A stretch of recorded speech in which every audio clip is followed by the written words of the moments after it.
Hi friends, last week I was in Austin, Texas for work, and I've been to Austin a bunch of times before, but never to spend so much of it sitting in an office building. So one morning while I was there, I got up a little early so that I could walk to work along the river, or lake. See, running through the middle of Austin like a shiny green scar is a dammed up section of the Colorado River named for our 36th First Lady of the United States. Lady Bird Lake is 18 feet deep and 6 miles long. Its width, by the way, is measured in hundreds of feet. It is hikeable and bikeable and beautiful, but it is not a lake. Okay, if we want to get technical, it's a reservoir, but not the kind of reservoir that's built to deliver people clean drinking water.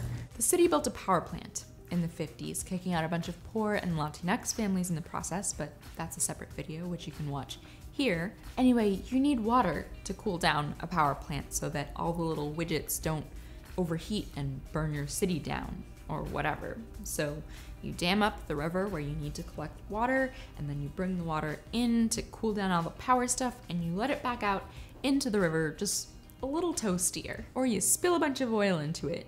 Either one. This cooling reservoir, originally called Town Lake, was created to be a trash pool. And if that wasn't sexy enough, in the 80s they rebuilt its major bridge on Congress Avenue with a bunch of gaps underneath as a design feature, which accidentally became a nesting ground for rabid bats. Visit beautiful Austin. So why don't we talk about Austin's literal cesspool in the same way we talk about other dammed up sections of the Colorado River, like Lake Mead and its infamous bathtub ring that makes so definitely obvious the effects of water overuse and climate change. Or Lake Powell, which became an accidental dumping ground for bright orange toxic mining waste in 2015, because Lady Bird Lake's got a PR team that works harder than Kris Jenner. The Holly Street power plant in Austin started closing down in 2004.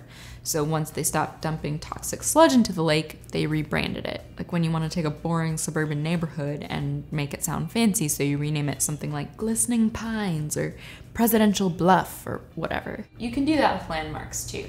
So in 2006, the Congress Avenue Bridge, your friendly neighborhood bat sanctuary, was renamed for former Texas Governor Ann Richards. Which, I don't know, seems fitting because as only the second woman governor of Texas and a lefty feminist one at that, she had to come out fighting like a bat from hell. In 2007, the water under the bridge was renamed for former First Lady, Lady Bird Johnson.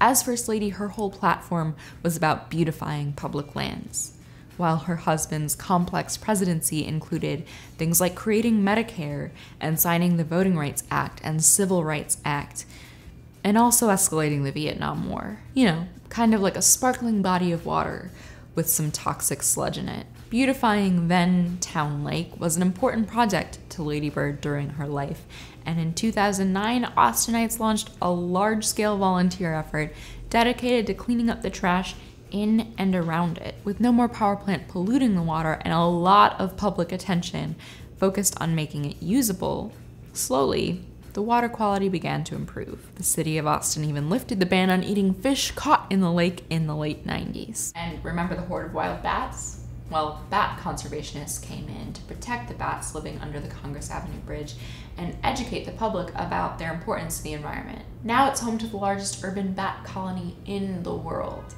And the bats are an important part of Austin's tourist economy. There's so much life happening in and around the lake, you almost forget it's not safe to swim in or drink. So this Lady Bird body of water that runs through the middle of Texas, it's a recreational paradise. It's a monument to Texas progressives, people who fought to survive and succeed in unlikely territory. It's proof that none of us are ever beyond redemption, but it is not a lake. In comments, tell me about something in your city that is more complicated than it seems. If you like this video, please share it with someone who you think might like it, and I will see you soon.